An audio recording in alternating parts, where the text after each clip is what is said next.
Have you ever had to apologize? Today, I apologize for something that I probably had no business apologizing for. I've apologized for a lot of things in my life. It's been a super long time. I actually believe that this apology that I did today was probably the quickest apology I ever did in the histories of my personal apologies. Welcome back to Modern Kings. I'm your host, King Prime. I can be found at iamkingprime.com. This is Modern Kings, where we help men just like you level up in the areas of fashion, fitness, and finance. Today, you're getting an episode of From King's Corner. King's Corner is where I talk about something that has happened in my life or something that is on my mind, and I do a little deep dive into that one particular topic or area. I know I'm not the only one. You out there have apologized for something too that you had no business apologizing for, but you felt like it was the right thing to do. So I'm in Atlanta, Hartsfield-Jackson International Airport, my airport, right? I'm getting ready to go to Philly. I board my flight, I get to my seat. I said, "Excuse me, sir, I'm in there." Now, I get this look, I get a response. The person says, "Ma'am." And when I heard that, I thought to myself, like, no, you see this beard. I got decent shoulders. You know I'm not. Oh, you mean, how did I miss that? I mean, dang, you look just like me. I'm talking about look like a clean-faced, older gentleman, tight waves up top, eyeglasses, man jeans, man boots. How the heck am I supposed to know? Nothing hanging up top, so I don't know what to tell you. So quickly, I'm talking about super swift. I go in and I say, "I am so sorry." And I said it like 3 times. And then I started asking myself, why the heck did I do that? And I know instinctually why I did it. It's because I didn't want the smoke. I did not want the smoke from, I don't know if it was a lady or man or somewhere in between. I don't know. But I didn't want the smoke because I really needed to make that flight. So on the flight, I'm sitting there. The beautiful thing is there was a divider between me, and I want to be sensitive, but I'm kind of insensitive. If it's not a he or a she and you don't know, do you call it a it? Person, let's go with person.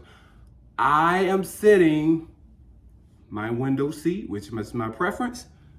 The person is sitting over in the aisle, and my wife is the beautiful buffer who had no idea of what was going on at all. I didn't even share it with her until we got the rental car. But I'm on this flight, I'm thinking to myself, I see no feminine features at all.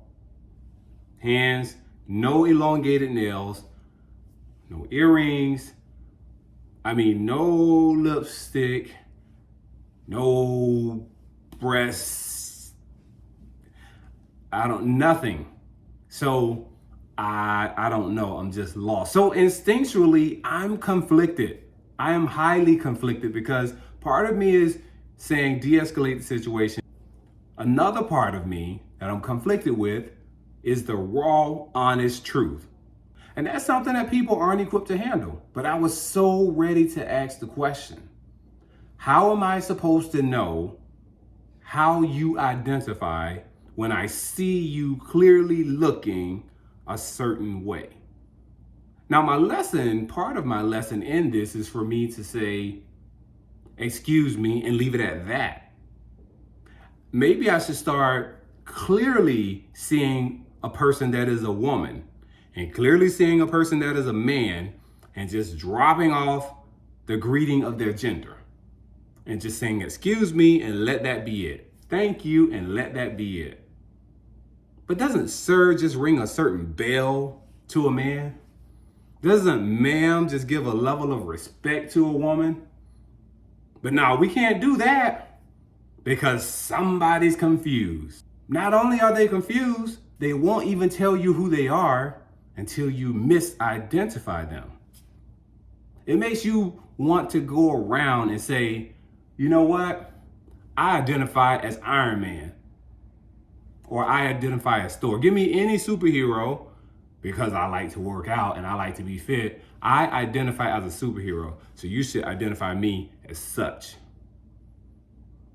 That's what we're coming to. So again, I'm a pretty observant guy. I know what a woman looks like, and I know what a man looks like. And when you're in between, you got to do something freaking hardcore to let people know who you're with, what you're doing, who you're rooting for. It's an excellent segue to talk about these studs. Right? How the heck does a woman take the stud's identity? I don't know. I'm still tripping on that. Maybe I shouldn't trip. But dang, masculinity is being compromised. I mean, I'm just saying. You look around and you're like, where the real men at? Because now you got men trying to be women. You got women trying to be men. But you only want what you want when it's convenient for you. Like then and there in that moment. You want to be a stud, and now, let's say the house catches on fire and your little dog is inside. You take your butt in the house and go save the dog since you the stud now. My car got some issues. You get right up under that hood and you go fix it. Stud. Now, my girls, I have daughters. They get on me. They call me a homophobe, right? Because, I mean, honestly, everybody in today's generation, I just believe that they're a little soft. They just truly are. Everybody wins. Everybody gets a ribbon. No, that don't fly. And here's why they call me a homophobe. I'm a million miler with Delta, right? People come around, they sign, thank you, King, for flying with us. We appreciate your business or whatever. So I had this one guy, he signed the paper and he came and gave it to me, right? And he's like, don't judge my handwriting, sweetie. And he's got these little subtleties that he try to slide in there as he's on the flight and talking to people. Like, okay, be yourself. Whatever you support sexually and gender-wise, I'm cool. Just don't bring it my way. And we good. Second thing is you need to stop doing too much.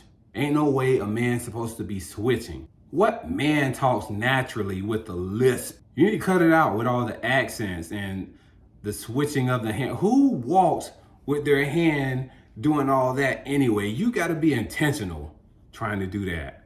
Why would you put so much effort into talking different, into being different, because you're not even confident in who you were in the first place, and you're still not confident? I don't understand. I just don't understand.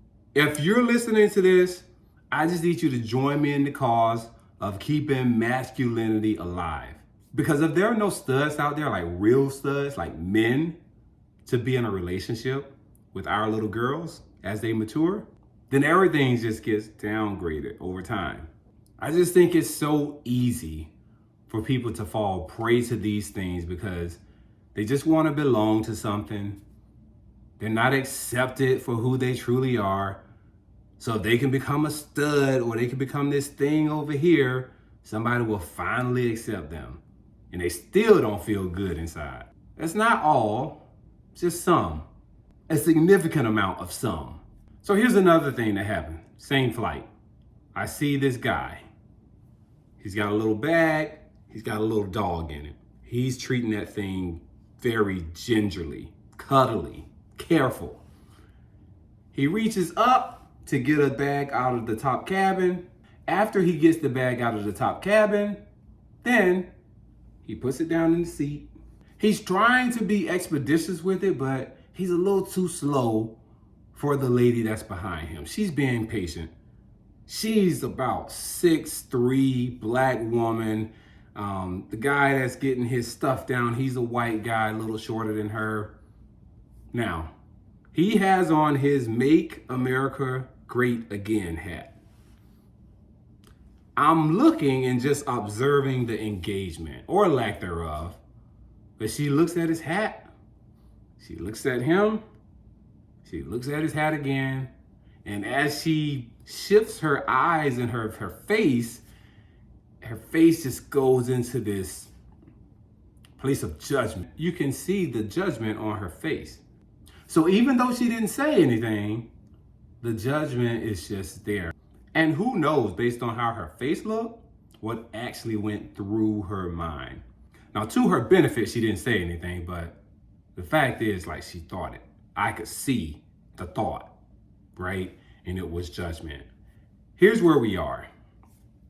It's two things that we have a little too much of.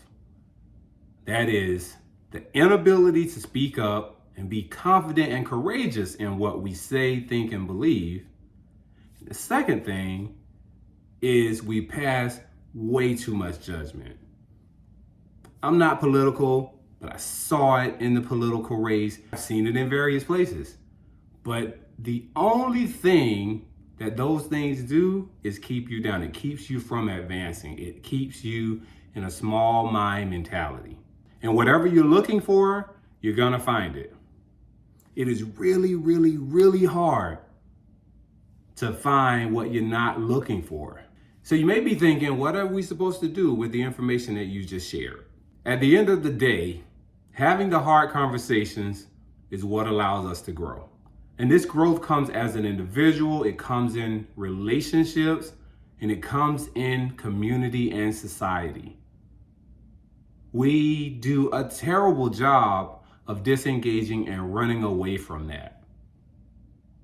Thinking back on it, I should have sat right next to that lady, switched seats with my wife, and just talked with her some more. Him or her, I'm not sure. Either way, I should have talked to the person a little bit more. If you know Stephen Covey and his principles, one of his principles is seek first to understand, then to be understood. It's time to stop avoiding the uncomfortable conversations that so many of us avoid. And most of the time, they're just uncomfortable truths. Because many people will tell a lie in order to pacify someone's feelings. Truth requires the ability to embrace directness, openness, and confidence in your approach. So I just want you to be bold and challenge yourself to step up, speak up, and to listen without bias. Growth happens when we step into the discomfort. If you ever seen anything grow from the earth, the ground is flat, then there's a ripple in the dirt before that thing comes up, because something was birthed. Thanks for tuning in to the King's Corner of the Modern Kings podcast. I'm gonna leave a few videos on this screen that I think will bring incredible value to you.